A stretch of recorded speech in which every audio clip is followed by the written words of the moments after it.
Bom, gente, estamos aqui recebendo o presidente da Confraria da Paraíba, né, o Maurício, que é um estado que eu sou encantado com o trabalho da cachaça na Paraíba, tá? Sou muito encantado. E acho que esse modelo da Paraíba, viu, Maurício, a gente quer entender muito o seu trabalho, né? Como que as coisas da confraria da Paraíba estão evoluindo, né? E primeiro, como que começou o movimento da sua confraria na Paraíba? Fala para a gente, por favor. Nós estamos com a Ana Laura aqui, estamos com o Otávio, né? Prazer recebê-los novamente aí e vamos seguir. Ok. Isso é uma parceria cachaceca no Brasil. Esqueço de falar isso, tá, Ana Laura? Desculpa. Isso mesmo. Estamos juntos para descobrir, né, a realidade das confrarias do Brasil, né, Arnaldo? Isso. Seu som tá bem baixinho, O Ana. som meio baixo, viu? Não sei se tá. O som da Ana Laura tá bom? Tá baixinho para mim. É só ela aumentar aí o volume dela aí no Tá celular. bem baixo também, acho que pode ser o fone dela. Tá. Bom, Seu vamos som lá. tá Bom dia, baixo, Ana Laura, mas vai Otávio. falando, Maurício. Bom dia, Arnaldo, Ana Laura. Bom, a confraria começou a partir de uma ideia que eu tive de juntar pessoas assim, que eu tenho um e-commerce de cachaças também, né? Companhia da cachaça.com.br. E eu fiz um grupo de clientes daqui, né? E esse grupo a gente sempre conversando e eu tive a ideia de montar a confraria, apesar de que aqui já tem duas confrarias, né? Tem a confraria da Lapada e a confraria, a Academia Paraibana da Cachaça. Inclusive, eu fazia parte de uma delas, né? Mas, assim, eu sempre tive um pouco de necessidade de ter uma coisa mais dinâmica, de ter uma periodicidade, de juntar as pessoas, de discutir cachaça, de ministrar cursos. E a gente resolveu, aproveitamos que o dia... A Ana Lara saiu? Não. Não, a Ana Laura só tá trocando o som dela, mas pode seguir. Estou Então, aqui, eu lancei a eu só ideia, todo mundo tirei, achou... só estou trocando meu Resolveu. O fone. som tá ótimo. Pode seguir, Maravilha. Maurício. Sim, aí eu lancei a ideia, todo mundo achou muito legal, muito interessante. A gente montou uma diretoria e a gente tinha essa pretensão inicial, era sermos um centro formador de capacitação de pessoas, né? Levar informação, levar conhecimento, não necessariamente cobrando por isso, mas fazer as reuniões para que a gente sempre tivesse uma palestra, um diferencial, né? Falar a respeito de produção de cachaça, história da cachaça, literatura. E a gente aproveitou o dia 10 de junho de 2022, que era o dia da cachaça da Paraíba, né? O dia da cachaça paraibana. 10 de junho porque foi a data em que foi assinado a lei lá que define a cachaça da Paraíba como um patrimônio cultural imaterial, né?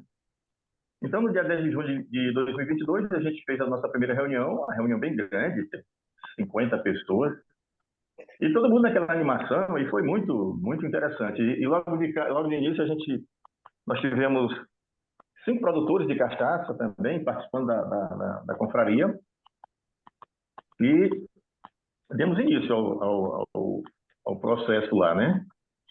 Ao longo do tempo, a gente identificou algumas coisas, teve algumas correções aí de rota.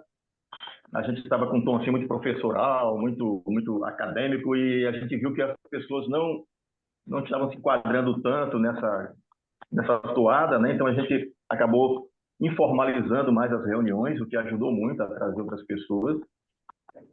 E, enfim, fizemos agora 2 anos, todos os meses a gente se reúne, ou numa terça ou numa quarta-feira, e a gente, desde a nossa primeira As reunião, a gente reuniões nunca são deixou. quarta-feira? As Terça reuniões ou são quarta? terça ou quarta? Ou quarta. Ah, legal. E é no A período gente tem, da noite? Como é que é? a gente começa às 19 horas e vai até a bodega fechar. Ah, que legal. Então a gente tem um Ana grupo Laura, você fechado, quer perguntar, Ana Laura? a gente tem um grupo aberto, que é o grupo Papo de Cachaça, e tem um grupo fechado só para a gente tratar de assuntos da cachaça. Então, todo mês, a gente define o local, a gente faz uma enquetezinha lá sobre o dia, se é numa terça ou numa quarta, e o local, né? A gente escolhe 3 locais, 4 locais, a gente deixa lá na enquete.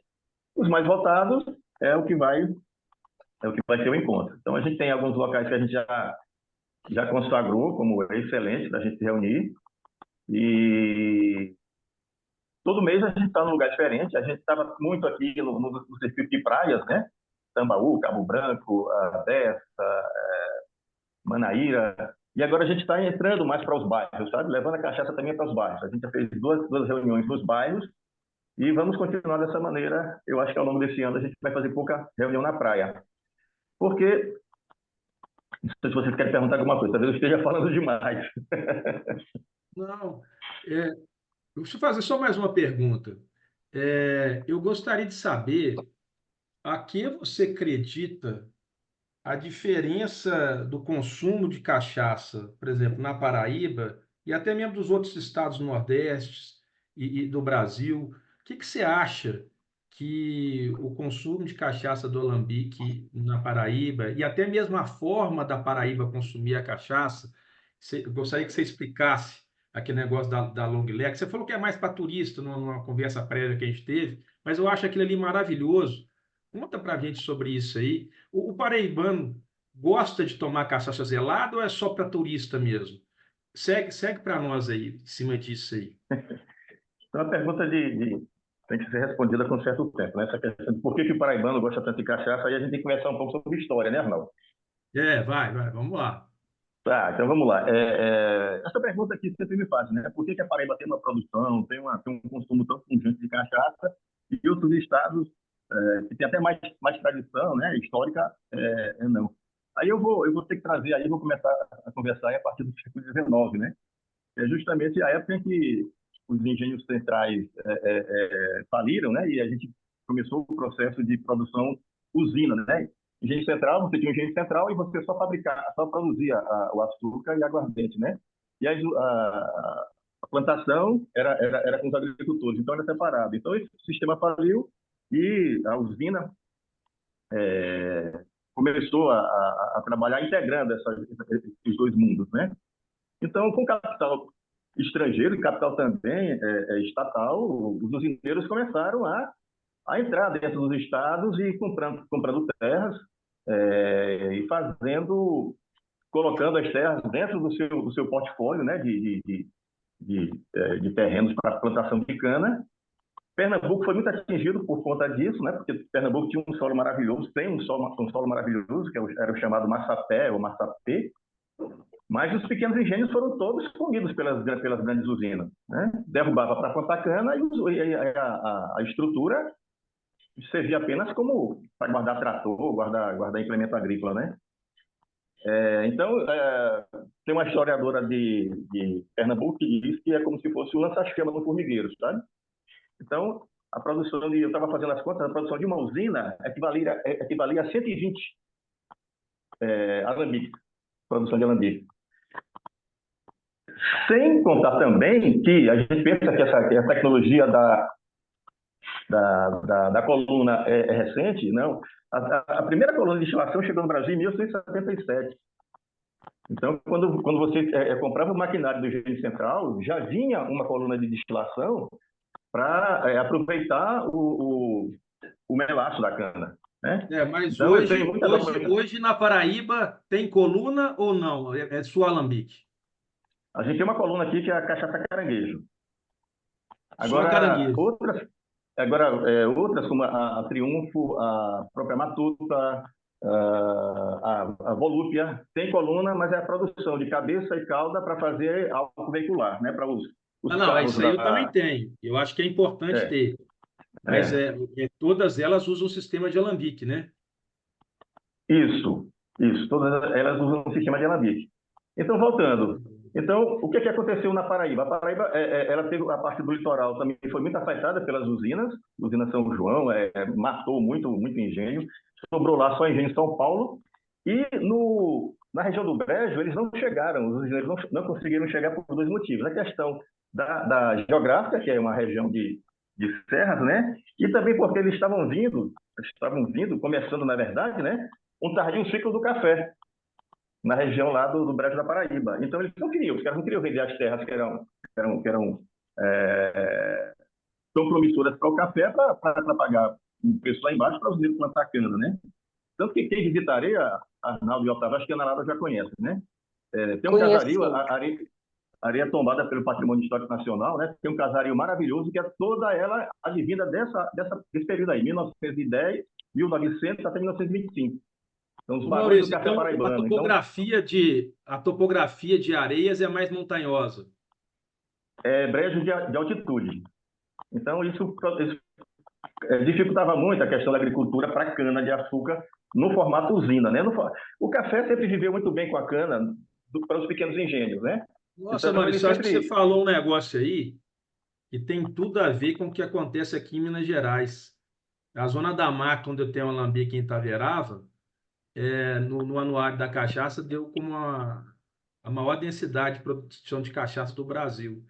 E é uma região montanhosa e difícil de fazer usina, porque você não consegue cortar mecanizado aqui. E aí preservou os pequenos alambiques aqui também na Zona da Mata. Depois você dá uma olhada no Anuário da Cachaça, o tanto que tem Pronto. ali na região de Itaverava, de alambique. Tem tudo a ver com o que você acabou de falar que aconteceu então em Areias. Nossa, você está me Exatamente. ajudando a decifrar a história aqui de Minas também.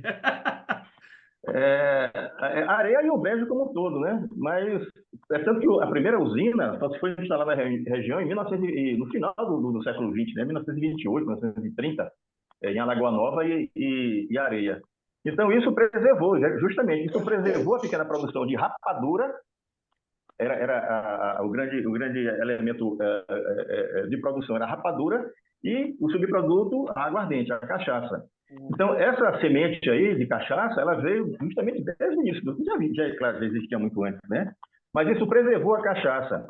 E o sucesso dos alambiques da região do Brejo Paraibano, de Areia, de Bananeiras com a rainha é uma referência nacional, né? De aguardente, né? O sucesso desse pessoal foi incentivando outros produtores a também colocar o seu alambique. Então, muita gente deixou de produzir rapadura para produzir exclusivamente cachaça, né? Aí, ali em 75, teve o Proálcool também, que também teve uma série de... aumentou muito a questão de latifúndio, né, nessa época. Mas com o fim do Proálcool, em 85, então aí voltou com tudo, né? Em 85, a produção, assim, deu todos os alambiques, né, os engenhos que plantavam cana para o álcool, continuaram o negócio e colocando o seu alambique. Foi o caso, por exemplo, da cachaça Gregório, né? Que também foi foi a oitava melhor no ranking de brancas da cachaça. Uma cachaça excelente, encorpada 45, mas a produção de cachaça de qualidade na Paraíba realmente é recente, mas a história dela, ela vem justamente daí, né? Foi preservada, eu sempre digo, né? Quem salvou a cachaça da Paraíba foi o café. E, enfim, o pessoal sempre fala, né? O paraibano gosta de beber cachaça sem vergonha, né? Não tem essa história de botar cachaça embaixo da mesa, não. O pessoal faz a questão de botar em cima mesmo.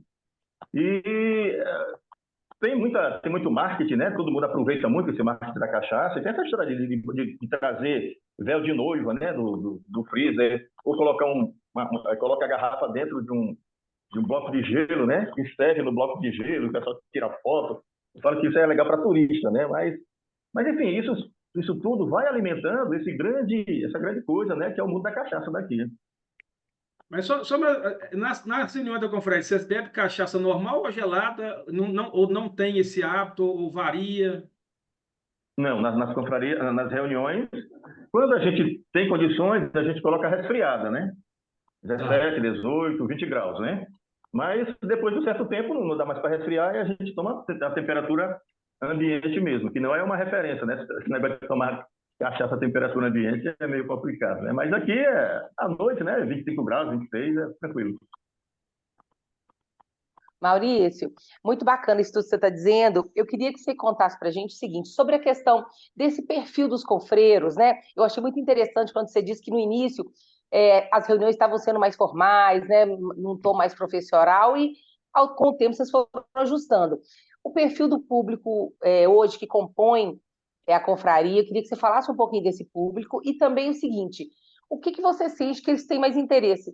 Realmente reunir, degustar uma boa cachaça e confraternizar, ou aprender, né, essa parte cultural que é tão rica na Paraíba, aprender sobre as marcas, trazer produtores para falar para eles, fazer visitas a alambique, aí tem muito alambique próximo. O que é o perfil, assim, se é que a gente pode traçar sobre esse interesse, né, do que diz o interesse desses confreiros e confreiras, né? Assim, a gente tem assim, a gente tem um perfil, um público bem diverso, né?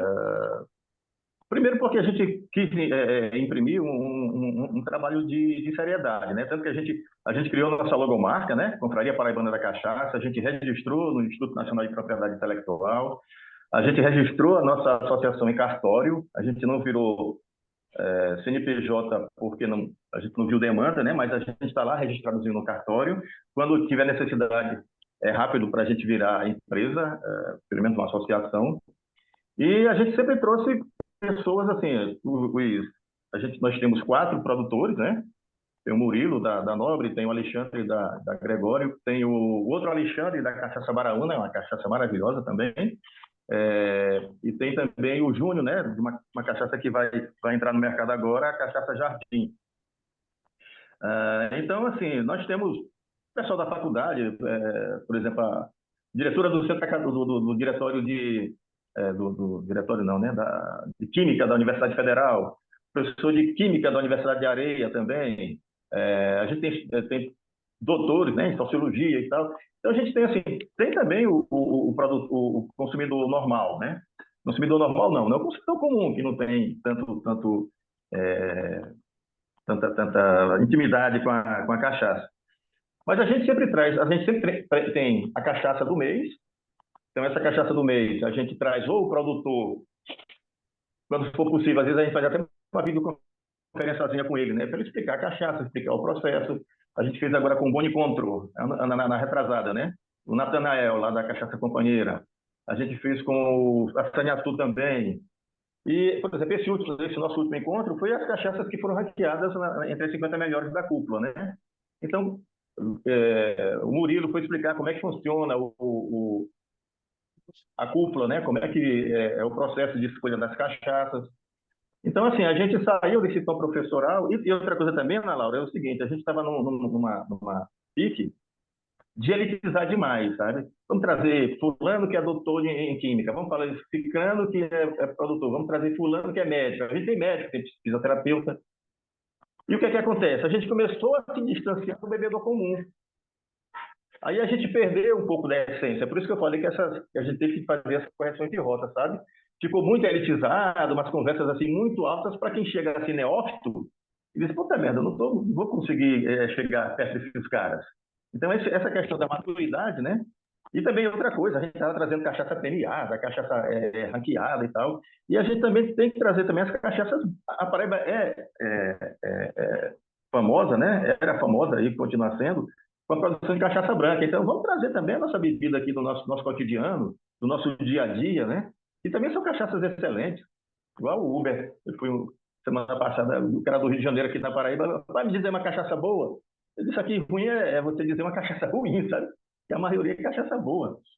Mas, assim, a gente teve essa maturidade nesse caminhar de a gente ter pé no chão, não glamourizar tanto a cachaça, não fazer jogar tantas purpurinas em cima dela, ter uma linguagem acessível para as pessoas, não falar em carbamato de etila ou em acidez, sei lá, volátil.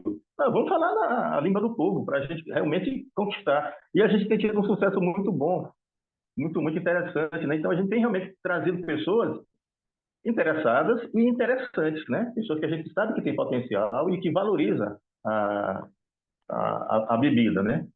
Então, assim, o nosso público ele é bem diverso, mas a gente tem... E outra coisa também, sabe, Ana? É uma preocupação, a gente está com 33 pessoas agora, né? Nós estamos com 27. Então, eu disse, olha, essas 6 vagas aqui, a gente tem, o nosso limite é 30, né? A gente bota mais 10%, né? Então, a gente vai trazer mulher para a confraria. Né? Então, a gente vai pegar essas 6 vagas aqui e vamos trazer as mulheres, porque a gente estava só com 2. Sim, eu esqueci, entre os nossos confrades tem também a Maria Júlia, né, que é a sua Sim, proprietária, produtora do da Engenho Triunfo, Triunfo, né? né? Mas Então, a por que gente que está com tem essa limite de preocupação também agora de vagas? trazer mulheres e conversar também com as mulheres sobre cachaça. Trazer cachaça interessante para as mulheres também, para não virar um clube do bolinha, né? Então, assim, essa Maurício, questão da Perfeito. maturidade agora é uma coisa que a gente só pode conquistar com a quilometragem da confraria, com as conversas, né? Com os relacionamentos e com o tempo, né? Maurício, por que que você acha importante esse limite de número de vagas para a confraria? É o seguinte, a gente tem reuniões fechadas, né? Na verdade, todas as nossas reuniões, a gente tem, no máximo, a gente traz no máximo 2 convidados. A pessoa me avisa com antecedência e a gente coloca lá na relação. E também a gente tem as reuniões abertas, como foi essa nossa última, né? Que foi a nossa reunião de aniversário. A questão do número de confrarias, de integrantes da confraria, se deve pelo seguinte: que a gente não tem, como por exemplo, a Copo Furado, né? O Copo Furado sempre faz a sua reunião no mesmo lugar, né? E nós somos itinerantes. E nem sempre todo lugar comporta um grupo de 40 pessoas, de 30 pessoas, né? Se a gente fazer uma reunião aberta, ou 25, que é a média da nossa reunião, nem sempre eles acomodam tanta gente. Como a gente está querendo fazer um trabalho de interiorização, e geralmente são instalações mais simples, mais menores, então a gente pensa, se a gente abrir demais, então a gente vai chegar um momento que a gente vai ficar muito grande. E outra coisa também são os nossos passeios. A gente tem, a gente faz 2 passeios por ano. E quando a gente fez o nosso primeiro, a gente teve que contratar 2 vans para levar todo mundo. Então, tem toda aquela logística de ter uma pessoa, de cuidar de um grupo, outro para cuidar de outro. E, assim, o primeiro não foi tão bom. O segundo foi maravilhoso. O primeiro não foi tão bom porque era muita gente. Então, a gente resolveu diminuir o grupo de forma tal que a gente pudesse ter um controle legal e ter os espaços bons para a gente se reunir. E outra coisa também, sabe, Arnaldo? O grupo estava tão grande que a gente não se conhecia. Chegava lá e dizia, para que da conversa? Eu sou. Então, os próprios membros não se conheciam. E como a gente estava querendo justamente integrar as pessoas, né, criar um corpo, estava difícil com tanta gente. Então, por isso que a gente resolveu deixar com 30. 33 Entendi, agora, né, que já temos. Muito entendi. interessante. E outra coisa, Maurício, que eu queria saber, você é uma pessoa que, né, é um pesquisador sobre cachaça, se qualificou hoje, inclusive está ministrando cursos de sommelier de cachaça, enfim, fazendo um trabalho assim de formação, e aí pela Paraíba, e talvez até em outros lugares, você até conta para gente, como é que é a possibilidade de trazer esse conhecimento mais formal, e aí não num tom profissional, mas também ofertando cursos para esse grupo, né, até para o nivelamento de conhecimento. Você acha que cabe isso ao interesse deles nessa questão de aprender mais? Porque na troca de experiência a gente aprende muito, né? Mas aprender mais e aprofundar nesse conhecimento cachaceiro, até porque a confraria é um grande difusor dessa cultura, né? Onde ele chega, ele impacta, né? No bar que ele chega, Uhum. no lugar que ele chega, né? Foi importante você falar isso, porque dentro da confraria, a gente tem gente muito capacitada na área de cachaça, né? Então, todo ano, nós fizemos em 22, 23 e vamos fazer agora o primeiro em 24. Todo ano a gente tem uns cursos, né? O curso introdutórios, que é esse que eu faço, de 4 horas. Ontem eu ministrei 2 cursos em Areia, semana que vem vou ministrar mais 2, em Pilões, também, outra cidade aqui. Mas, assim, todo ano a gente oferta 2 cursos grandes, de 24 horas de sommelier. Completam. Então, a gente tem, eu vou falar da parte da legislação e da parte da história da cachaça. O Murilo vai falar da parte sensorial, né? Análise sensorial, preenchimento de ficha, degustação. Aí a gente tem um mestre dentro da confraria também, tem um chefe de cozinha, Adilson Santana, que vai falar sobre harmonização com comidas, e temos também um bartender, que é o Murilo, me fugiu o nome dele. Ah, tá, o bar. Que ele Não é vai o trabalhar com a Moisés? parte Não é o de Moisés que está Moisés com você? Não é Santana. o Moisés Moisés? Santana. Moisés. Moisés.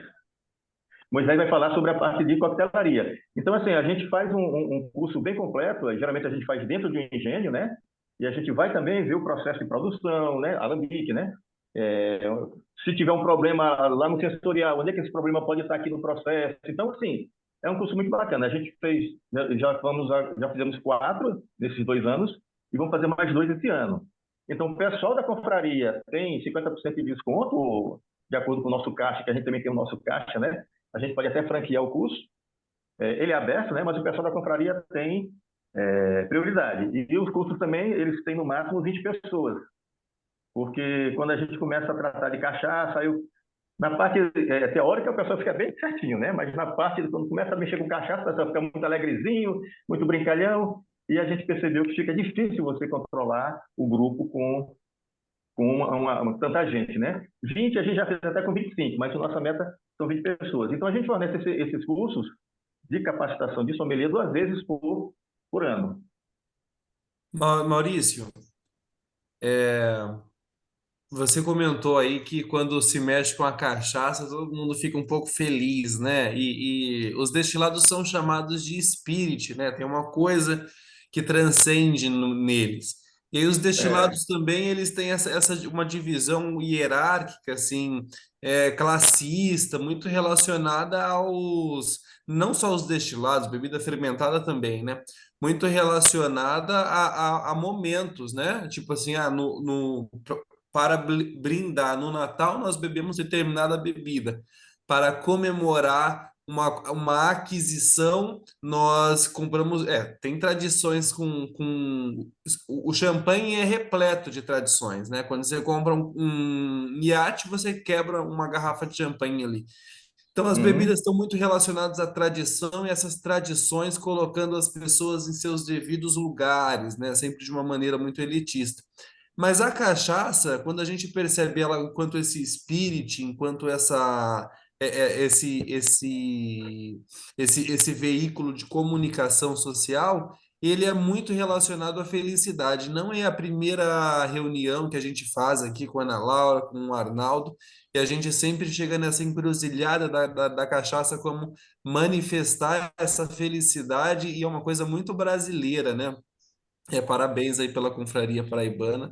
Eu estou adorando acompanhar aqui a entrevista. Eu gostaria só de fazer essa observação, porque não é a primeira vez, né? A gente está sempre vendo a cachaça como essa manifestação de felicidade do povo brasileiro. E é muito interessante, porque a gente não é muito relacionado a outras bebidas. Talvez a tequila tenha esse lugar também de felicidade, né? Muito uhum. pelo menos essas bebidas sul-americanas, a gente tem visto isso. Essa questão da associação de cachaça com evento é interessante, porque a gente tem aqui uma coisa que acho que se perdeu, acho que talvez em Minas Gerais ainda tenha, né? Que é um termo pernambucano, né? Mas também é usado aqui na Paraíba, chama de cachimbo, né? A cachimbada da criança. Então, quando nasce uma criança, o pai recebe os amigos, as amigas, para uma cachimbada, que é a comemoração com cachaça, que é a comemoração do nascimento da criança. Outra coisa também que a gente ainda encontra aqui é o beber o morto, né? No velório, você servir cachaça. Isso aí eu vejo aqui muitas. A minha esposa é sertaneja, lá de Patos. A gente foi passar o São João lá, a gente sempre está por lá. E é muito comum você ter um velório, né? E tem muita gente que vai para o velório só para tomar cachaça, mas tem um café, tem um bolo e tal, mas tem a cachaça para beber o morto. Enfim, aí vem a questão da cultura mesmo, né? Então, é uma coisa que hoje, nas capitais, a morte é uma coisa totalmente insípida, inócua, né? Você bota uma pessoa ali, lá, bota um morto lá na sala, faz lá o velório, daqui a pouco pega um carro e vai para o cemitério, né? No interior, onde isso ainda não é ainda tão difundido, né? Você ainda bota o defunto na sala, bota na varanda e faz uma comemoração, entre aspas, né? Pela morte do Sim. camarada, brindando com cachaça, né? Mas é interessante essa questão da cultura. E fora aqui tem as festas populares, festa do Bode Rei. Onde tem festa aqui na Paraíba, tem cachaça junto. Ô Maurício, mas não acontece, porque eu fiquei muito intrigado com esse negócio do grupo ser ter um limite de número de alunos. Os camaradas que fazem os cursos com vocês, né, eles vão ficar apaixonados com toda certeza pelo nível que eu vi que você está falando que é o curso seus. Eles não interessam em entrar na confraria, como é que é? Aí depois, porque pode acontecer esse movimento, né? O cara faz o curso, aprende, fica apaixonado e queira entrar na confraria. tem um plano B para isso? Como é que é isso daí? Ou realmente é fechado e não tem como? Eu fiquei curioso com isso. Essa Porque, na questão realidade, a do, maioria das confrarias, a gente viu aí uma dificuldade que está tendo na confraria do Paraná, por exemplo, né? Mas com um trabalho maravilhoso que está sendo feito lá também e que vai retomar agora depois da pandemia. Mas a dificuldade deles agora é de ter número, né? E você parece que está nesse limite de número e tal, logicamente que devido ao espaço dos bares e tal, mas eu fiquei curioso quanto a isso, sabe? Se um aluno seu quiser entrar na confraria, como é que você vai proceder? É muito comum a gente ter aluno na confraria. Eu acho que hoje uns 40% das pessoas que estão na confraria são egressas dos cursos de sommelier. Mas a Ah, que gente tem esse legal. número, a gente tem esse número, e a gente tem, sem páfia nenhuma, a gente tem uma lista de espera, né? Então Ah, a gente dá uma peneirada bem legal na pessoa. o som. A gente tem alguns critérios para você permanecer na confraria, né? A gente tem uma contribuição mensal de R$ 25. Esse dinheiro a gente vai acumulando. Por exemplo, agora a gente fez a nossa festa de aniversário. A gente ofereceu um almoço, né? Um almoço e jantar, né? Começou às 16 horas, foi até às 20, às 9 da noite. Então a gente teve um almoço completo, teve as cachaças, a gente comprou tudo, dinheiro oriundo do nosso fundo de caixa, né? Chamou os familiares, então foi uma festa bem grande, agora tudo 0800. Então, a pessoa que não contribui, a pessoa que não está participando, a pessoa que falta assim, sem justificativa, então a gente conversa com ela, se ela tem interesse em continuar, se não, aí a gente vai abrindo as vagas, né? Mas o nosso, até para criar também uma Interessante, porque expectativa, né? isso Valorizar a pessoa.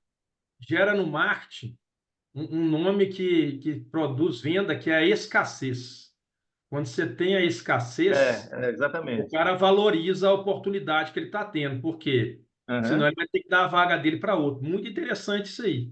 Pode ser uma técnica para outras confrarias também usar. A gente, de forma alguma, a gente é aberto, por isso que a gente tem um grupo fechado, né? Tem um grupo aberto, que é o Papo de Cachaça, né?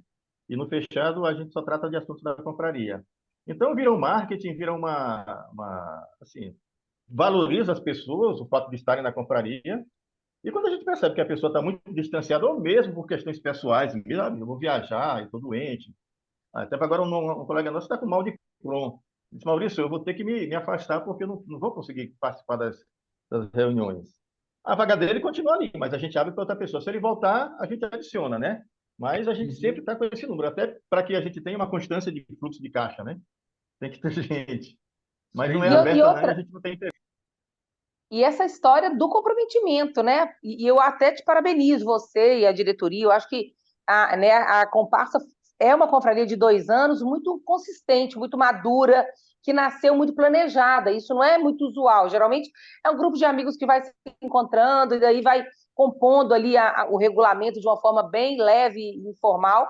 Mas no caso de vocês, não. Eu acho que vocês já trouxeram uma série de informações que deu à comparsa essa robustez. Então, acho que vocês estão de parabéns. E eu queria aproveitar e perguntar se você percebe que os confrades e as confreiras têm uma preferência por cachaça branca ou envelhecida, até baseado naquela coisa que eu já escutei muito, né, desde que eu entrei nesse universo da cachaça, que de 10 cachaças que se degusta lá em Minas, por exemplo, ou no Sudeste, é, geralmente a metade ou mais da metade é envelhecida. E aqui no Nordeste, a preferência é pela branca. Ainda tem isso, ou os blends, os processos de envelhecimento já estão conquistando os consumidores, né, da Paraíba, em especial, né, os membros da confraria, digamos assim. Olha, a nossa história com cachaça envelhecida é recente. Você tem uma ideia? A primeira cachaça que ganhou prêmio envelhecida aqui, o armazenado, enfim, o amadeirada, foi a cachaça nobre em 2019. Então, é muito recente a nossa história aqui com cachaça envelhecida. O forte mesmo, de fato, é a cachaça branca encorpada. Tem gente que fala que trabalha com diminuição do volume, tem muita cachaça com 39, justamente para conquistar o público feminino. Minha esposa não gosta desse termo, né? Porque acha que isso é machismo, né? Se homem gosta, por que mulher não pode gostar de uma cachaça mais encorpada, né? O paladar é o mesmo. Verdade. Mas, de fato, o que a gente percebe também, outra preocupação da gente, Ana Laura, que eu estava falando mais cedo, é essa, né, é essa nossa preocupação de elitizar demais a cachaça. Porque a cachaça branca, o pessoal toma como um produto mais simples. Aí a gente faz um curso de sommelier, aí o camarada só quer tomar agora a cachaça prêmio, extra prêmio, e geralmente é o pessoal que tem poder aquisitivo para bancar 300 pau, 280 numa garrafa de cachaça, né? E isso aí acaba criando, como eu falei, né, um distanciamento do bebedor comum. Então, a gente sempre tem preocupação, toda a nossa reunião, a gente sempre traz uma cachaça branca local, justamente para a gente valorizar esse nosso produto, né? Então, a gente tem muita cachaça branca. Mas a gente percebe também, isso aí em conversa também com outras pessoas da própria Paraíba, é que os produtores agora têm todos eles têm a sua branca, mas eles estão centrando mais aqui nas amadeiradas, né? Que são as que têm maior valor agregado, né? Mas o nosso trabalho é justamente esse, né? A gente conscientizar que a gente veio daqui, a gente veio da branca, a gente não pode perder essa referência, né? E falar só sobre medalha, isso daí é uma besteira que não é o que a gente está querendo. E Ô não, Maurício, mulher bebe tudo aqui. Mulher bebe cachaça encorpada, bebe Nobre de 50% e gosta, aquela intensa da Nobre, o pessoal adora, né? Só que é cara, né? Mas não pode trazer em toda reunião. Mas todo mundo bebe tudo. Oi, Arnaldo.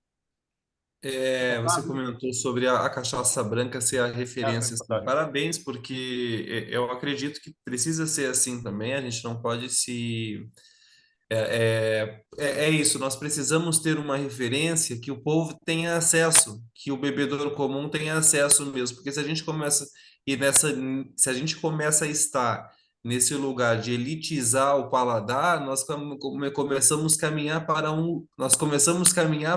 um lugar que é longe do bebedor, do povo que está da bebida que as pessoas estão Exatamente. bebendo todos os dias, né? Então, parabéns, eu gostei muito da fala, eu acredito que seja esse lugar mesmo que a gente deve procurar estar, porque o lugar da elitização aí a gente privilegia a cachaça para alguns e cria a ideia de que existe a gente marginaliza, né? A cachaça não pode ir caminhar nesse lugar de se elitizar, porque é nesse discurso aí que mora uma marginalização, e a cachaça passa Sim. por esse processo, é uma super responsabilidade ter esse olhar. Otávio, mas eu enxergo que, desculpa aí agora dar uma opinião minha, né? Eu estou me entrevistando o Maurício, eu vou dar uma minha opinião. Eu enxergo que o acondicionamento, ele veio, né, em cima de uma série de preconceitos em cima dele, eu acho que vão ser quebrados, mas ele veio também para dar oportunidade ao consumidor que quer conhecer algumas madeiras e não tem muito capital, de apreciar um produto com essas madeiras num custo mais em conta. É lógico que hoje, como isso é uma coisa nova, hoje isso ainda não está totalmente difundido, e acredito que na Paraíba ainda também não esteja. Mas isso aí vai democratizar também a cachaça amadeirada e os blends, com toda e absoluta certeza. Isso, se depender do trabalho do Cana Brasil, vai acontecer. Maurício, eu queria também te perguntar o seguinte: qual, assim, na sua opinião, na opinião de vocês da confraria, qual a importância, né, desses grupos que estão aí cada vez mais em maior volume, em maior número no Brasil, de confrarias, para impactar, né, a sociedade como um todo em relação à cachaça? E qual que é o papel delas, né? Como é que você acha que isso pode contribuir ou está contribuindo, né, com a quebra de paradigma, a difusão dessa cultura, inclusive, quando eu falo cultura, da cultura cachaceira e de tudo, né? Que perpassa, né? Porque cachaça é cultura, né? E muitas vezes, por muitos, ela ainda é vista como uma bebida, às vezes uma bebida de qualidade inferior. Então, qual que é o papel das confrarias, né? Como é que isso impacta, na sua opinião, na opinião dos, né, dos membros da comparsa? Eu acho que é extremamente importante, sabe, Ana? Porque até assim, quando a gente leva um convidado, a pessoa fica maravilhada com o mundo da cachaça. É um mundo muito bonito, assim, e a gente sempre que está junto lá, a reunião é de alto nível, a gente conversa, a gente prova, não tem excesso, ninguém nunca saiu, enfim, embriagado das reuniões. Então o pessoal percebe que cachaça pode ser outra coisa, né? É diferentemente do que ele tem como um conceito pejorativo, né? E isso atrai muitas pessoas, né? Isso atrai demais. Então, a gente tem que pensar justamente isso, ter uma confraria, mas não ter uma confraria só para se reunir e beber cachaça. Tem um porquê. Toda a nossa reunião, a gente tem um porquê da reunião, a gente tem uma cachaça da reunião. Não é mais no tom professoral, às vezes é só sentado na conversa, mas tem a conversa lá que a gente vai disseminar. E outra coisa também, através das confrarias, eu acho que a gente tem condições de levar a cachaça a outro patamar. Por exemplo, no ano passado, a gente estava pensando o que a gente ia fazer em comemoração ao Dia da Cachaça, 13 de setembro. Aí a gente pensou, pô, vamos fazer um trabalho de doação de sangue no Hemocentro?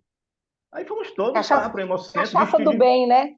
Uma cachaça do vestidinhos bem, com uma com a ação. camisa da Compassa, a Confraria Paraibana da Cachaça. Eles fizeram uma campanha, né, chamando o pessoal para fazer a doação, o pessoal do Hemocentro, que estava lá, um monte de cachaceiro lá dando sangue, né? Então, assim, esse tipo de trabalho, a gente tem outras confrarias aqui. Não sei como é que elas funcionam, mas a gente não vê assim tanto movimento nessa linha, sabe? De levar, não só sentar para beber cachaça, mas de levar informação, levar conhecimento, fazer a coisa acontecer para trazer as pessoas do mundo da cachaça, né? E ver a cachaça com outros olhos. Então, as confrarias são extremamente importantes. Mas, assim, estar reunido por estar reunido, eu estou no boteco, né? Eu acho que a gente tem que ter um porquê, tem que ter um foco, tem que ter uma, uma meta, né? E a gente sempre busca isso, né? Fantástico, parabéns. Nossa, fantástico, é isso aí. Ter consistência, né? Exatamente.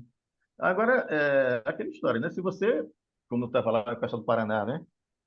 Você tem que ter um elemento diferencial, né? Que a pessoa vá buscando outra coisa, né? Que não seja só estar ali no botequim tomando cana, né? Tem que ter alguma coisa. Aí a gente já tem a honra e glória da cachaça, a gente tem construído esse caminhar, né? A Confraria Paraibana da Cachaça já é uma referência de cachaça também pelas pessoas que estão frequentando, mas também pelos trabalhos que a gente faz. A gente faz os nossos passeios etílicos culturais, né? A gente chama de jornada etílico-cultural. A gente bota o pessoal na van, vamos visitar os engenhos, a gente sempre dá apoio nos engenhos.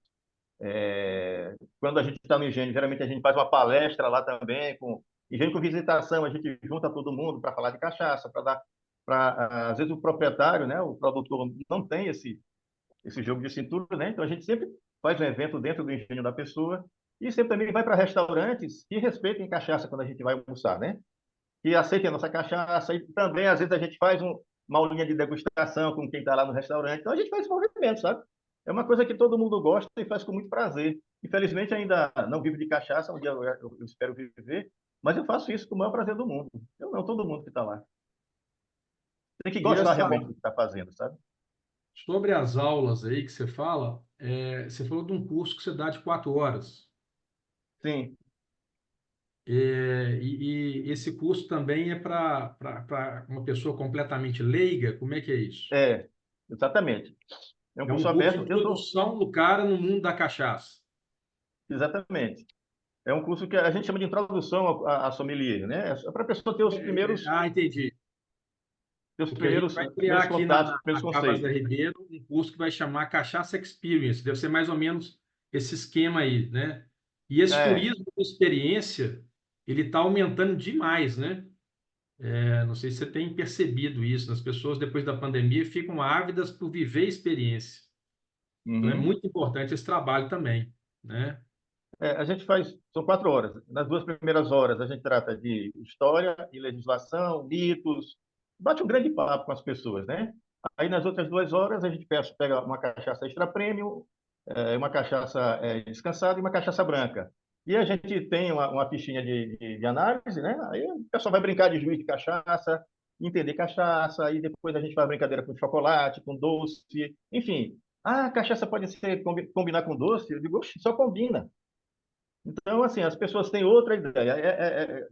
São os cursos que mais me dão prazer, sabe? Porque você vê a transformação, do jeito que a pessoa entrou e do jeito que ela saiu, com relação ao conhecimento e com relação ao respeito que tem com a cachaça, sabe, Arnaldo?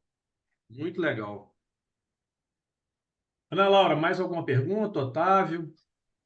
Eu quero só, então, para finalizar, né? Eu quero que você conte para a gente e dê aí uma dica, Maurício, para quem quer criar uma confraria, tá pensando nisso e vai escutar esse nosso programa, essa nossa entrevista aqui.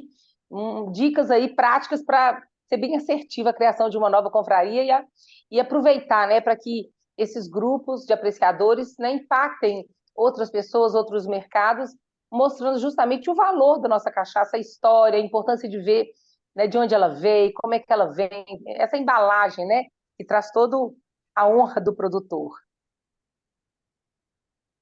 Olha, Ana, a confraria, eu falo da minha experiência, né?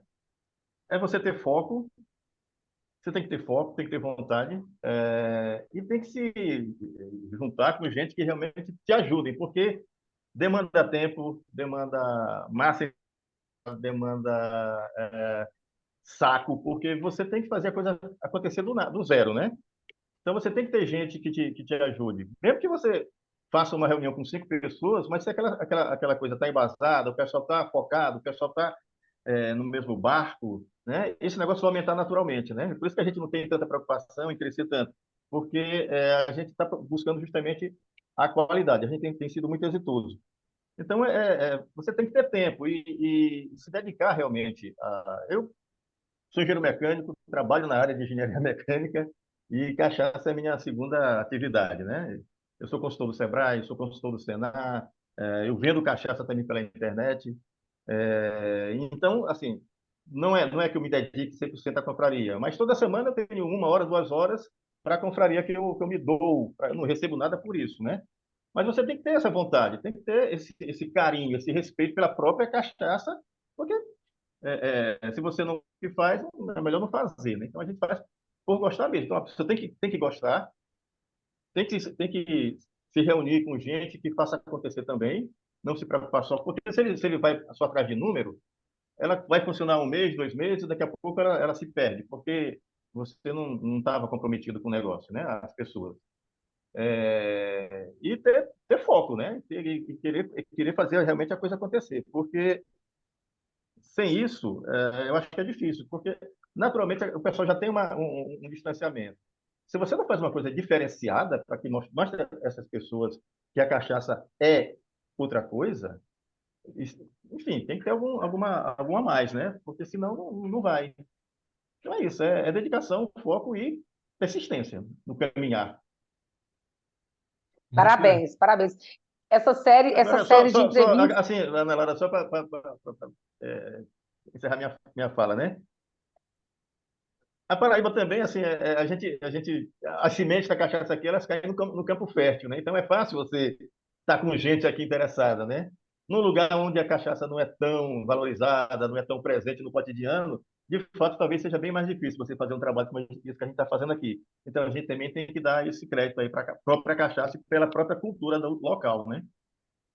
Verdade, isso conta bastante, né? Mas o que eu ia falar é mesmo dizer que essa série de entrevistas com líderes, né, das confrarias no Brasil inteiro que o Cana Brasil e o Cachaceiro estão realizando, tem me trazido realmente uma grande oportunidade de conhecer essas realidades e eu fico maravilhada. Então, quero mesmo, né, parabenizar você, todos os membros da comparsa, toda a diretoria, por esse trabalho incrível que vocês estão fazendo. Vocês estão mais do que no caminho certo e, com certeza, essa nossa conversa vai inspirar muitas pessoas a alinharem sua confraria ou a criarem outra. Então, assim, parabéns, que fantástico, que riqueza esse nosso bate-papo aqui hoje. Obrigado. Também gostaria de parabenizar o trabalho. É impressionante, né? Uma confraria nova e um trabalho maravilhoso sendo feito, inclusive com a divulgação do conhecimento, divulgação da tecnologia. Isso também faz toda a diferença.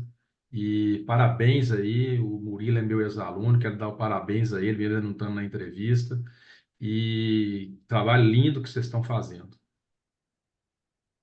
Obrigado. Parabéns, Maurício. É incrível. A gente precisa das confrarias, né? A cachaça precisa ter um fã-clube maior e ter um fã-clube especializado também para divulgar essa cultura. Então, gente, um abraço Valeu, a todos Otávio. e até a próxima entrevista aí, né? E eu também manifestar aqui, Ana Laura, que está sendo um aprendizado maravilhoso para mim, tá?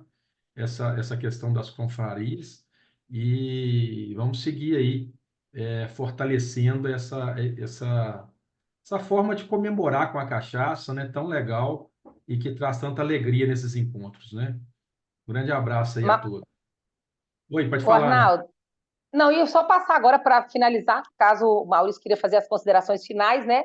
Para a gente encerrar, porque dava para ficar aqui o dia inteiro falando de cachaça, mas para ele fazer as considerações finais dele para a gente despedir. Eu também agradeço muito a vocês aí. Na verdade, a Ana Laura já me falava, nem na verdade também eu tenho que agradecer muito a Ana Laura, missa de corpo presente, porque antes de fundar a Confraria Paraibana da Cachaça, foi ela que me deu força, foi ela que me orientou, ela foi incrível também, né? Sempre que eu falo sobre a história da confraria, eu falo de Ana Laura. Ai, Eu que lembro bem, eu delícia, muito trabalhando aqui obrigada. no quintal e conversando Desde com ela, ia fazendo aqui uma estrutura aqui de ferro aqui em casa, e Ana Laura, é isso, e ela me dando a maior força, então, muito obrigado, Ana. Você faz parte da nossa história desde o começo. Delícia, Enfim, obrigada. eu agradeço muito a vocês por esse espaço, a gente percebe que esse tipo de coisa valoriza o trabalho da gente, nos dá mais ânimo para a gente continuar e a gente sabe que está no caminho certo. Uma coisa só para complementar, Ana Laura, sobre a questão do sucesso da confraria, a gente tem aqui na nossa confraria uma entidade chamada padrinho, né? Então, quando você convida alguém, você fica padrinho daquela pessoa. E toda reunião você chama a pessoa, ou então você está com a pessoa, vai ensinar a beber cachaça para ele ter essa intimidade. Então, é o padrinho. Então, eu tenho 12 padrinhos. Né? O pessoal, você que me ensinou a beber cachaça, então isso me dá um orgulho danado. Uma outra coisa legal que a gente também desenvolveu aqui. Mas eu não conheço, infelizmente, a realidade de outras confrarias, como vocês estão falando. Eu queria saber se vocês depois vão fazer um apanhado, vão fazer algum trabalho tendo sei lá, um relatório, um livro, um material sobre isso. Ô, Maurício, desde o ano passado, o Caxiense se propôs a fazer um manual de confrarias. Esse manual já está bem adiantado, era para ser lançado no início do ano, e agora a data vai ser ou setembro, ou talvez, quem sabe, até na Paraíba em outubro, que é uma grande oportunidade que tem o Brasil Cachaças. Nós vamos conversar sobre isso e, quem sabe, a gente faz até numa reunião da comparsa, né? Que pode ser uma grande oportunidade a gente falar disso. O intuito especificamente do Cachacier é trazer um pouco do que tem essa realidade das confrarias e dicas para que as pessoas possam criar confrarias. E aí, junto a isso, veio essa oportunidade vinda como proposta do Cana Brasil da gente fazer essa série de entrevistas. Então, foi fantástico, né? Que vai só trazer mais informações e, na verdade, disponibilizar mais conteúdos para que as pessoas conheçam as confrarias, porque fala-se muito de confrarias de vinho, confrarias de cerveja, mas de cachaça precisamos falar para as pessoas que existe. Né? Tem gente que quer Uhum. fazer parte de um grupo desse e nem sabe que existe. Então, eu acho que todo esse movimento é muito positivo. As confrarias acontecendo, a gente do Cachaceiro criando esse conteúdo, que está bem adiantado, essa iniciativa e esse convite que veio do Cana Brasil para essa série de entrevistas. Então, assim, eu acho que esse é o caminho, a gente está no caminho certo e não tenho dúvida que a gente, voltando a falar daqui a, sei lá, nos próximos 5 anos, a gente vai ter muito mais grupos bem estruturados no Brasil inteiro e até fora também, né? Falando de Uhum. cachaça, vivenciando a cultura cachaceira. É a minha opinião. muito legal. Olha, tomara que eu encontre aqui o Arnaldo e o Otávio também, aqui na Paraíba, em outubro. Novembro? Não, novembro. Não Pois vejo a é, hora de ir, Maurício. é uma Também, grande vamos tomar uma. oportunidade. Está aí uma boa data, Eu, né? É legal mesmo. Então, gente, um abraço a todos. Excelente entrevista, muito aprendizado, né? A gente tem que aprender com quem está tendo esse sucesso aí, né? Não acho que é por acaso, não acho que é porque a Paraíba e tal, não. Eu acho que realmente tem um trabalho sério, um trabalho de muita competência. Grande abraço a todos aí. Valeu, obrigado, Arnaldo. Um Obrigado, Otávio. abraço. Obrigado, Ana. Muito Até mais. obrigado, foi Muito obrigado, fantástico, muito bom Luiz. encontro. Excelente.